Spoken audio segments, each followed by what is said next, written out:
G'day legends, I hope you're all amazing. On today's video, I want to show you around the space that I make guitar noises in.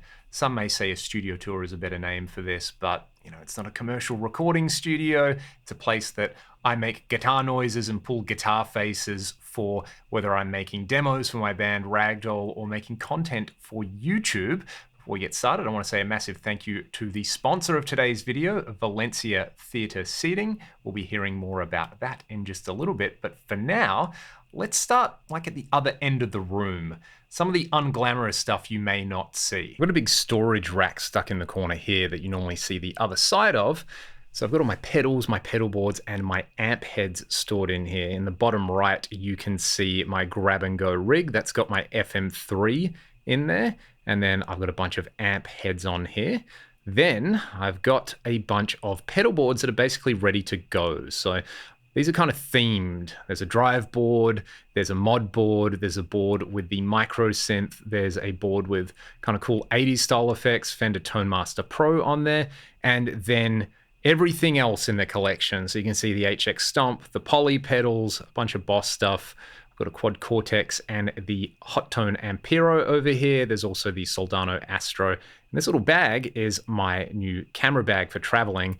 Then up here, this is a mess. This isn't sexy at all, but just miscellaneous stuff. This is my Enki dual bass case. It fits a guitar and a bass. So when we travel with Ragdoll, it keeps our stuff safe. And then here's where I make noise. But first, the all-important cat apartment over here. Lupin's actually in here at the moment.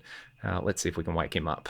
He doesn't look super happy about being woken up, but maybe he'll appreciate some pats and some treats when I get done with all of this. How can you resist that face right there? Got my new chair, which I'll be telling you about in just a little bit.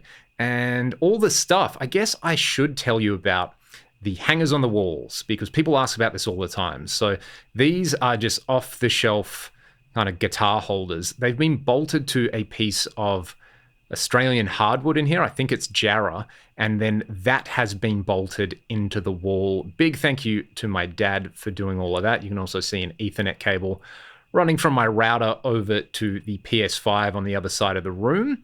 And yeah, lots of guitars, lots of fun stuff. You've seen and heard most of them.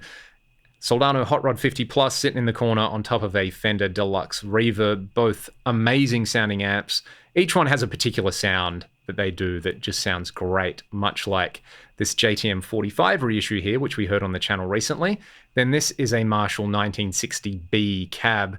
You can see where our old cat left some nice pea stains and scratches on there. And then I've got all my rack stuff over here, all the nostalgia. My Boogie Mark IV's mounted over here. This stuff isn't hooked up at the moment, but I can pull it out easily whenever I do want to use it. So a bunch of old Roland, Lexicon, and Yamaha gear over here.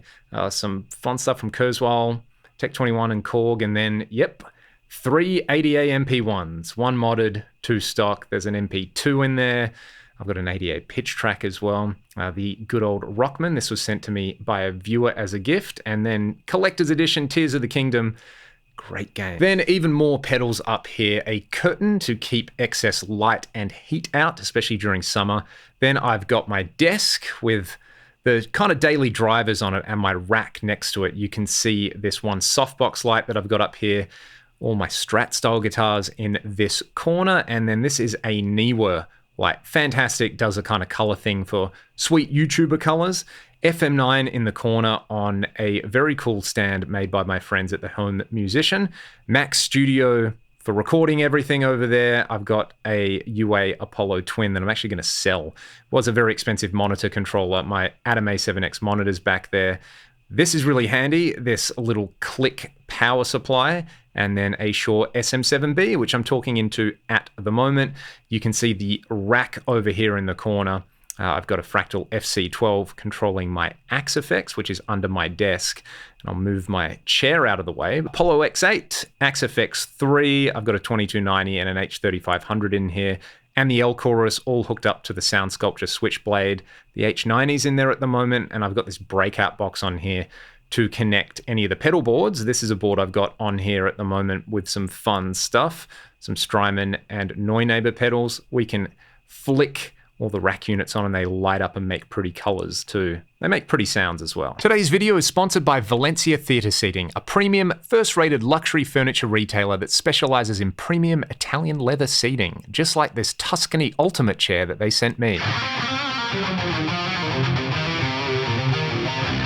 Now, in addition to being incredibly comfortable, the Tuscany Ultimate has a number of features which make it perfect for the home theatre enthusiast or somebody like myself who just wants a nice place to unwind with my cats after a long day of making filthy guitar noises. The onboard control panel lets you totally customize the leg length of the chair, as well as providing extra lumbar support and a totally adjustable headrest so you can find the perfect position when watching media of any kind. Other features include a generous amount of space under the armrest to keep tray tables or your favorite band's CD. Ragdoll Back to Zero CD not included. There's also a USB-C and USB-A port so that you can charge your mobile devices while you're using the chair without having to get up. The control panel also lets you cycle through the different LED colors, or you can set them to cycle automatically. My favorite feature is the one-touch favorite position though, so you can immediately recall your favorite comfortable setting. If you'd like to learn more, simply check the links in the video description. And again, a massive thank you to Valencia for sponsoring this video. I spent a whole bunch of time talking about stuff. Let's hear some stuff and let's get onto the main guitars that I use. The guitar I would consider my number one, the guitar that I've used to record basically every Ragdoll song since I got it in 2014, and probably the guitar I self-identify with the most is this 2008 PRS SC245. It's black with natural binding, stock pickups and electronics, stock bridge. I have changed the machine heads for Goto SD90s. It's in drop C. It just lives in drop C. It's the Ragdoll guitar, and it's just got that thing where it seems to work really, really well for what we do. You know, you run it through like the Mark IV model on the Axe-Fx. It does some nice stuff.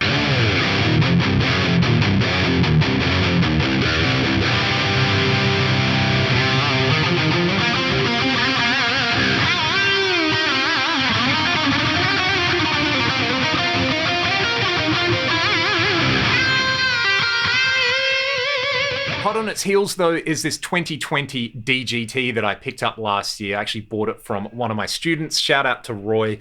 Totally stock. I've just changed the knobs to some metal top knobs on the two volume controls and a knurled knob so that I can pull the push-pull pot easier. This one doesn't really have the low-mid grunt of the SC245, but it can get super chunky. It can do some beautiful edge of breakup stuff on the split modes.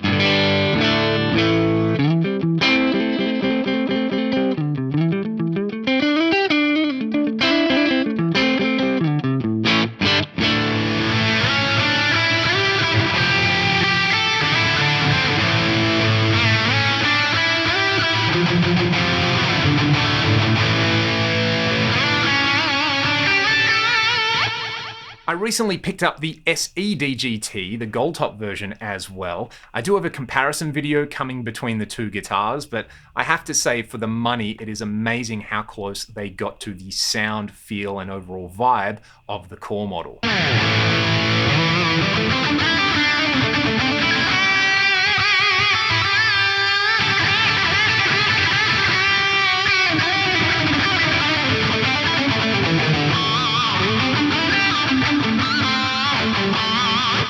The newest addition to the stable is this 1993 PRS CE24. I got really, really lucky with this one. It was for sale locally. I actually kind of couldn't believe it because I've been looking for a black CE24 like the one Alex Lifeson played with Rush in the 90s, and it's completely stock. You know, it's got the bolt-on maple neck. It's a 93, so it's got the shorter heel over here. It even has the details for the music store in Perth that was bought from the Rock Inn on the back, which is a nice little detail. And the CEs just have a different vibe going on with them. It's a lot snappier. I would say more Strat-like, but with the super hot pickups, it's actually more of a super Strat kind of thing. So I should play some 80s hair metal.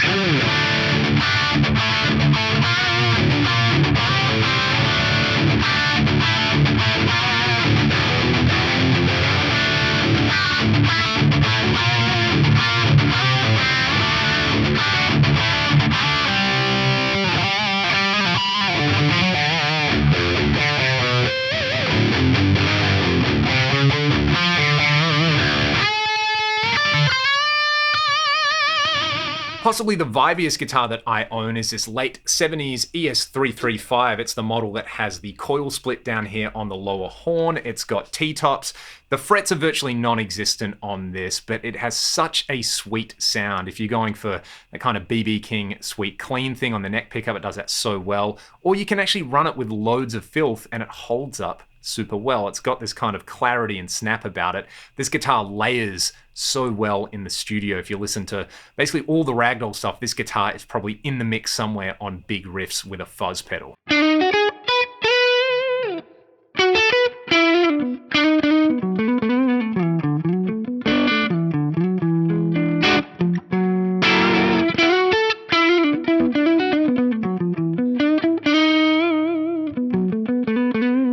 Everybody needs an Explorer-style guitar. This is my 2008 Hamer Standard in a Carina finish. I bought this one brand new. I got super lucky with it. I was doing a university scholarship at the time, and I had to travel to Sydney to do a presentation. I got paid a little bit of money to do this like 6-week research course and give a talk, and basically the exact amount of money that I made, I ended up spending on this guitar. It is just so immaculately put together. You've heard it loads on the channel, and you know, it's like more Gibson than Gibson. Speaking of Gibson though, every studio needs a good Les Paul, and this one is particularly stunning. This is a 2002 Standard Premium Plus, which is a stupid name, I know. I've taken all the hardware and electronics out.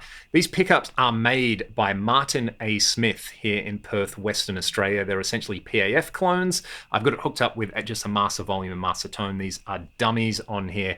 I've also put SD90s on here. This is probably weight relieved. It is quite light for a Les Paul. Again, it's a guitar that I've played a lot on the channel and a lot live. And to be honest, the stuff that this does, the DGT probably covers, but it is nice to just kind of pick up a Les Paul from time to time and pretend I'm Scott Gorham on the Live and Dangerous album.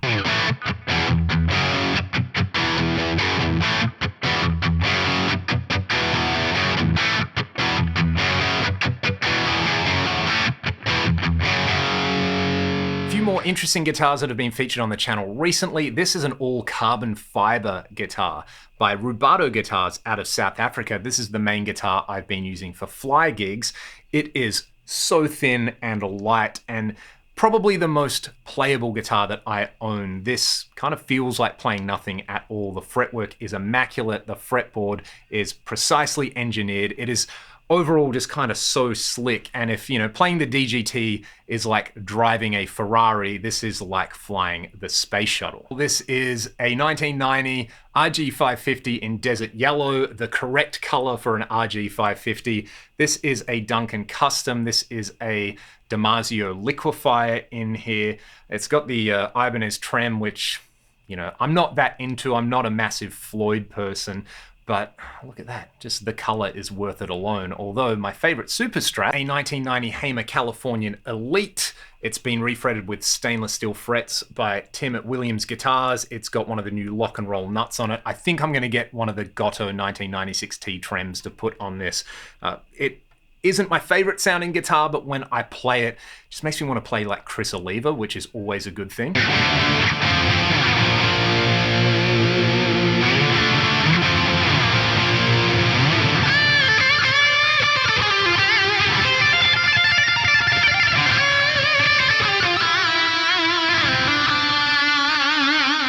Of course, I have to feature my 1977 Fender Strat. This one has had a bunch of mods. Again, a stainless refret by Tim at Williams Guitars. It's got a Michael Landau pickup set by Sir Guitars, and it's been cleaned up and refined and turned from something that was a bit of a dog of a guitar into something pretty special. This is the guitar, when I play it on the channel, it probably gets the most praise from people. A lot of people who watch the channel really like the way this sounds. I love the way it sounds and plays. I haven't played it live as much as some of my other guitars, but I do try to take it out at least once a year. And you know, you put it on that neck and middle position with a clean sound, and it is just gorgeous.